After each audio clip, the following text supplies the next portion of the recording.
Olá, meus irmãos, a paz do Senhor Jesus, tudo bem com vocês? Sejam todos muito bem-vindos a mais um vídeo aqui do canal O Reino do Céu. Estamos aqui mais uma vez para trazermos mais um estudo, mais uma palavra abençoada para o nosso coração, tá bom, meus irmãos? Dessa vez eu quero trazer, meus irmãos, um estudo sobre a volta de Jesus, mais específico, o dia de Noé e o dia de Ló, tá certo? Acredito que as pessoas, elas têm dúvida, elas fazem confusão quando Jesus falou que os dias da vinda dele, os dias da volta dele, né, seria como nos dias de Noé e como nos dias de Ló, né? E é muito importante isso que Jesus nos falou, né? Mais uma vez eu venho aqui para trazer, meus irmãos, uma desmistificação do que se fazem com doutrinas erradas para distorcer ou para torcer aquilo que é verdadeiro. Em cima das palavras de Jesus e das palavras de Paulo, muitas das vezes foram torcido o entendimento para que as pessoas ficassem confusas. Vamos direto agora para o assunto e eu quero começar lendo um trecho que se encontra em Lucas 17, do 26 ao 30, tá certo? Lucas 17, do 26 ao 30, está escrito assim: E como aconteceu nos dias de Noé, assim será também nos dias do Filho do Homem. Comiam, bebiam, casavam e davam-se em casamento, até o dia em que Noé entrou na arca, e veio o dilúvio e consumiu a todos. Como também, da mesma maneira, aconteceu nos dias de Ló. Comiam, bebiam, compravam, vendiam, plantavam e edificavam. Mas no dia em que Ló saiu de Sodoma, choveu do céu fogo e enxofre e consumiu a todos. Assim será no dia em que o Filho do Homem se há de manifestar. Tá bom?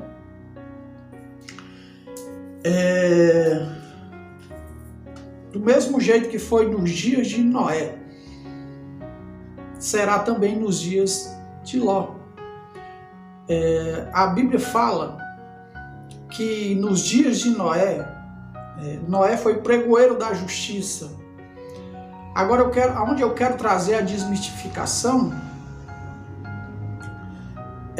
no quesito, no dia de Noé, o Senhor livrou Noé, né? Mas a questão, o assunto em questão em que as pessoas se confundem o Senhor livrou Noé da tribulação ou o Senhor livrou Noé da ira que ele derramou sobre a terra, né? Nós vemos, meus irmãos, que o Senhor livrou Noé não foi da tribulação, o Senhor livrou Noé da ira, né? Por exemplo, aí a tribulação sobre Noé foi qual? Foi no momento em que se pregava a palavra, tá certo? Quando Noé prega a palavra, Noé pode ter certeza que era zombado, Noé era criticado, Noé era escarnecido, perseguido, tá? Acredito que você consiga ver isso nos dias de Noé, porque sempre a palavra, quando ela é pregada, existe a perseguição, existe o sofrimento, existe as dificuldades, e isso é período de tribulação. Como, meus irmãos, você vai chegar em um período em que o povo está destruído, em que a mente das pessoas estão corrompida, 100% corrompida, você vai pregar que vem um dilúvio para destruir toda aquela bonança, toda aquela vida boa, né? Então você vê que as pessoas, elas não aceitam isso. É tanto que os dias de Noé, a Bíblia diz que comiam, casavam, né? Plantavam e edificavam. Ou seja, as pessoas não queriam que aquilo fosse destruído pelo dilúvio, mas também não queriam se converter. Ou então perseguia, afligia a alma do justo, né? Então, quando Noé é afligido por pregar a palavra, por pregar sobre o dilúvio, então sobrevinha sobre ele grande perseguição, grande afronta, grande escárnio, tá certo? Por isso que Jesus comparou com isso, né? Então, Noé foi tirado, não foi da grande tribulação. Noé foi livrado da ira, tá certo? Porque vamos pensar comigo, a doutrina do pré-tribulacionismo fala que Noé foi tirado da grande tribulação, certo? Raciocina direitinho. Noé foi tirado da grande tribulação. O dilúvio foi a grande tribulação, né? Então vamos trazer para os dias de hoje, né? Vamos fazer um pensamento como eles pensam, tá bom? Só para você entender direitinho, certo? Vamos supor que a grande tribulação, o dilúvio seja a grande tribulação, tá? Então, como eles entendem, a igreja gentílica, né, que eles se consideram a igreja gentílica, está hoje, né? Aí, antes de começar a grande tribulação, o Senhor vai tirar, assim como tirou Noé, tá certo? Então, o Senhor tirou Noé da grande tribulação, a igreja, tá bom? Tirou a igreja da grande tribulação, que era o dilúvio, certo? Aí o Senhor voltaria 7 anos depois, ou algum tempo depois, o Senhor voltaria para buscar os que ficaram, né? Você conhece muito bem a doutrina dos que ficaram para trás, não conhece? Né? Então, eles pregam que o Senhor vem, tira a igreja secretamente, e depois ele volta e pega os que se converteram durante a grande tribulação, os judeus, e aqueles gentios que se converteram durante a perseguição, aí o Senhor vem buscar, né? Ou então, se fosse como nos dias de Noé, o Senhor tirou Noé, livrou da grande tribulação, no pensamento deles. Aí o Senhor voltaria algum tempo depois para buscar quem? Quem o Senhor vinha buscar depois? Porque depois que o Senhor tirou Noé, tudo foi destruído, não sobrou ninguém, tá certo? Não sobrou um vivente sequer. Então não tem como ser dessa forma, meus irmãos. Não tem como a gente pensar desse jeito. Porque o Senhor tirou Noé depois da tribulação, depois do sofrimento, das aflições que ele sofreu. E depois que ele saiu, então o que acontece? Veio a ira de Deus sobre toda a terra e devastou. Levou a todos, como está escrito aqui, né? O versículo 27 diz assim: comiam, bebiam, casavam e dava-se em casamento, até ao dia em que Noé entrou na arca e veio o dilúvio e consumiu a todos, né? No dia de Ló, da mesma forma, né? Mas no versículo 29, mas no dia em que Ló saiu de Sodoma, choveu do céu fogo e enxofre, consumindo a todos. Não escapou ninguém. No dia do dilúvio só escapou Noé, a sua mulher, os seus 3 filhos e as 3 mulheres dos seus 3 filhos. Não escapou ninguém. Então, o Senhor voltaria para buscar quem? Né? Se os dias da vinda do Filho do Homem, ou seja, eles falam que é o dia do arrebatamento, o dia da vinda do Filho do Homem será como nos dias de Ló e nos dias de Noé. Eles falam o arrebatamento, né? Ou seja, comiam e bebiam, plantavam e edificavam, até que o Senhor vem e raptou a sua igreja, raptou secretamente, a igreja sumiu, né? Aí ficou os outros aqui sofrendo e tal, só que o Senhor vai voltar de novo. Para quê? Se o Senhor voltasse de novo somente para reinar com aqueles que ele levou, tudo bem, mas ele volta, no dia da volta dele, que está lá em Mateus 24, 29, 30, 31, no dia da volta dele, ele vai colher, levar os seus escolhidos. Então os seus escolhidos estariam aqui, tá? Aí dá para você ver que não tem fundamento, tá? Eu quero ler um trecho com vocês para um texto auxiliar, tá bom? Vamos aqui ler um trecho auxiliar em Hebreus capítulo 11, versículo 7.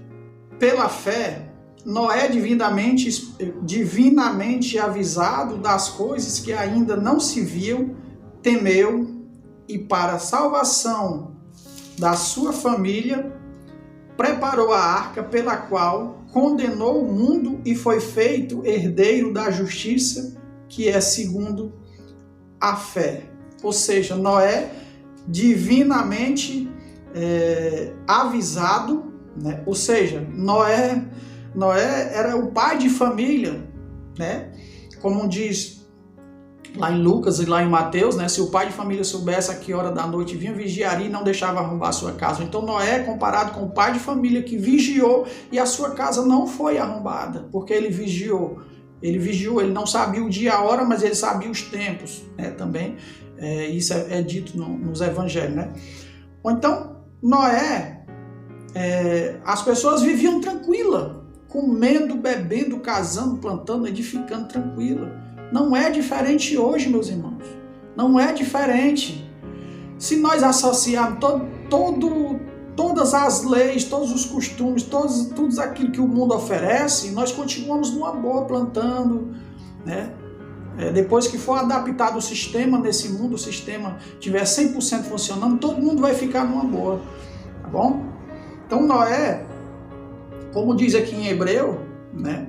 Hebreus 11:7, ele foi avisado das coisas que ainda não se viam. Meus irmãos, aquele que prega a palavra de Deus, aquele que prega o evangelho verdadeiro, ele tem que avisar das coisas que hão de vir, das coisas que hão de acontecer. Quando se avisa, quando se fala, quando se aponta para a palavra de que as coisas que estão acontecendo são eventos que já estavam preditos, né? As pessoas, elas zombam, as pessoas, elas te escarnecem, as pessoas, elas dizem...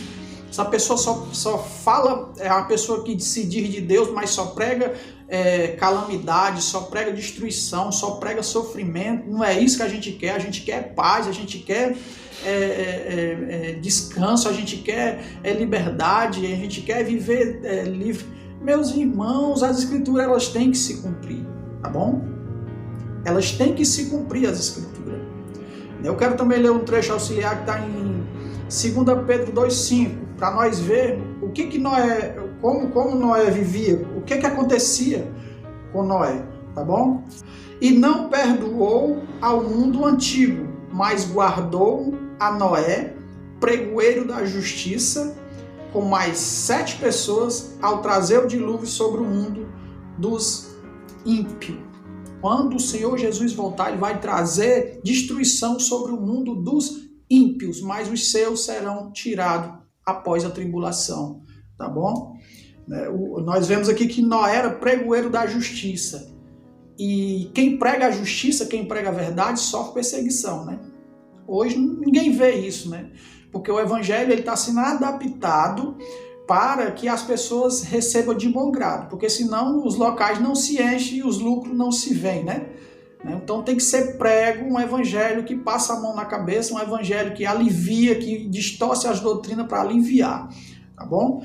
Hoje raramente se encontra pregoeiro da justiça. Pregoeiro da justiça é quem prega o evangelho verdadeiro por como ele é. Doa quem doer, por mais que as coisas sejam dolorosas, mas o evangelho genuíno, ele faz com que as pessoas se arrependam para que elas não sofram a ira de Deus. Tá bom? Pois o dilúvio sobre a terra foi a ira de Deus, não foi grande tribulação. É bom que seja bem frisado isso.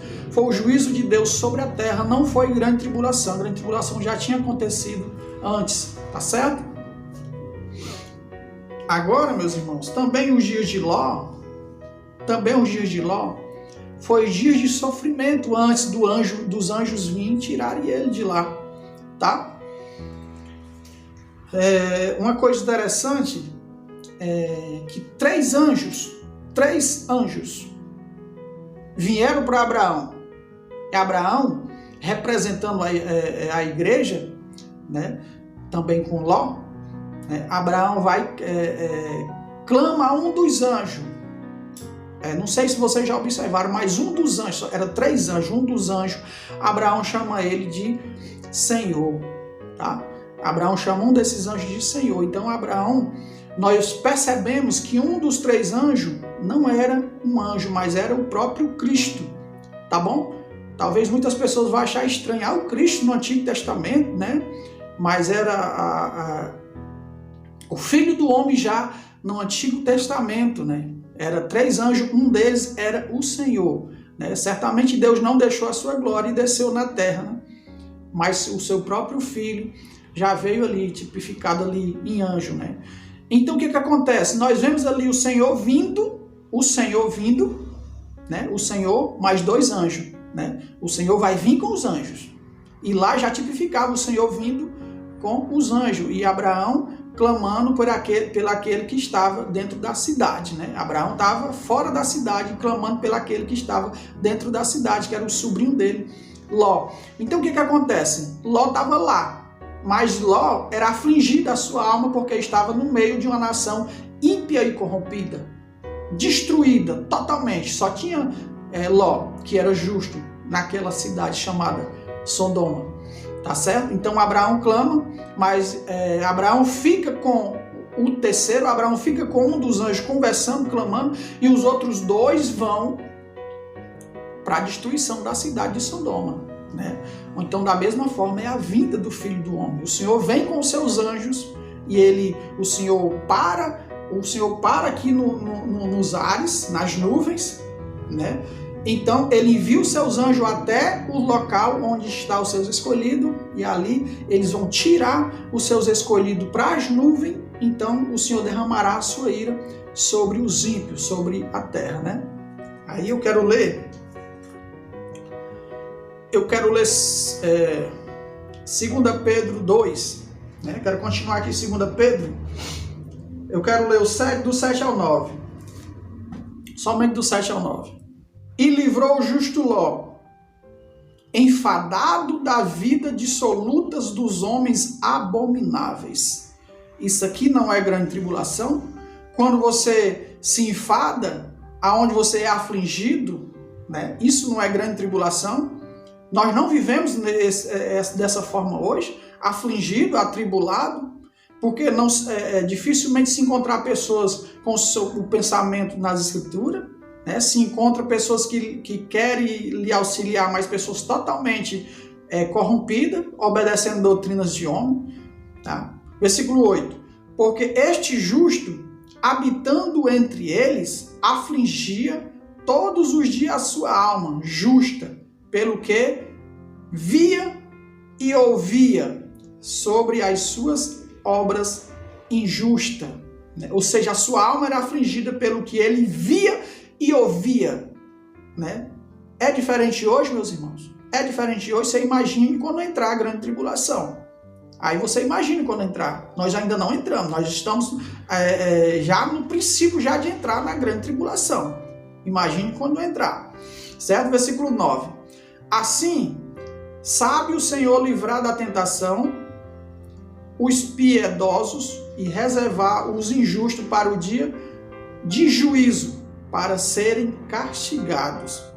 Livrar da tentação é tirar daquela aflição, daquele sofrimento, da sua alma sendo afligida, tá? Isso, quando o Senhor vier, Ele vai vai nos livrar dessa tentação, porque o Senhor vai pôr fim, porque Ele vai nos tirar, né? Ele vai nos tirar e nós não seremos mais afligidos por essa nação, por esse povo, por esse mundo destruído, esse mundo ímpio que nós vemos, tá certo? Então ele diz assim, ó, e reservar os injustos, livra da tentação os piedosos e reserva os injustos para o dia de juízo, para serem castigados. Ou seja, o Senhor vem, livra os seus e derrama o juízo deles sobre a terra. Não vai ter segunda chance, não vai ter outra chance. Todos que vão ser levados para a eternidade, levados para estar com Cristo, irão no dia em que o Senhor voltar sobre as nuvens do céu. Ninguém vai antes, ninguém vai mais depois, né? É tanto que a parábola das 10 virgens, quando o Senhor vem e leva as que estão preparadas, as outras vão atrás de comprar azeite, e quando elas, não sei se elas conseguem ou se não conseguem, eu sei que elas voltam e batem na porta, e o Senhor diz, não vos conheço, né? Então não teve chance para aquelas que não estavam preparadas, para aquelas que não estavam vigiando, tá certo? Para nós encerrarmos, meus irmãos, eu quero ler mais um trecho, tá bom? Então eu quero ler Gênesis 19, o versículo 16 e 17, que diz assim: Ele, porém, demorava-se E aqueles varões lhe pegaram pela mão, e pela mão de sua mulher, e pela mão de suas 2 filhas, sendo-lhes o Senhor misericordioso. E tiraram-no e puseram-no fora da cidade. E aconteceu que, tirando-os fora, disse: escapa-te por tua vida, não olhes para trás de ti e não pares em toda esta campina.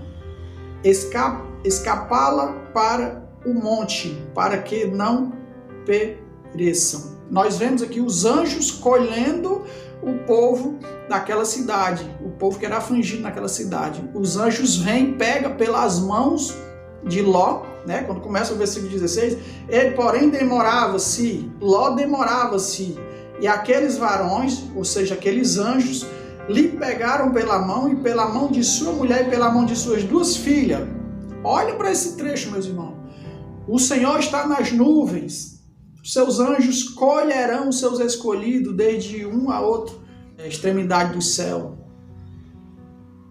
Que coisa tremenda, né? Então, o Senhor Jesus diz lá em Mateus 24, quando vi a abominável desolação, que falou o profeta Daniel, quem lê entenda, aqueles que estiverem na Judéia fujam para os montes, né? Nós vemos que qual era o ensinamento dos anjos, qual era a instrução dos anjos: escapa lá para o monte para que não pereça, tá certo? Então, meus irmãos, esse é o trecho para nós encerrar o estudo, e nós vemos que Ló foi também, como Noé, tirado da ira. Tirado da ira. Ele não foi tirado da grande tribulação. A grande tribulação era o que ele sofria lá dentro, a aflição que ele sofria. Quando nós lemos aqui 2 Pedro, capítulo 2, do versículo 7 ao 9. Tá bom? Então, Noé e Ló não foram livrados da grande tribulação, mas sim livrados da ira. Assim como o apóstolo Paulo fala que não fomos predestinados para a ira, né? Mas para a salvação da vida eterna. Tá bom, meus irmãos? Espero que vocês tenham gostado. Se você gostar, deixa teu like, teu joinha, compartilha com os teus amigos nas redes sociais, tá bom? E fiquem todos na paz do nosso Deus e até o próximo vídeo. Deus abençoe.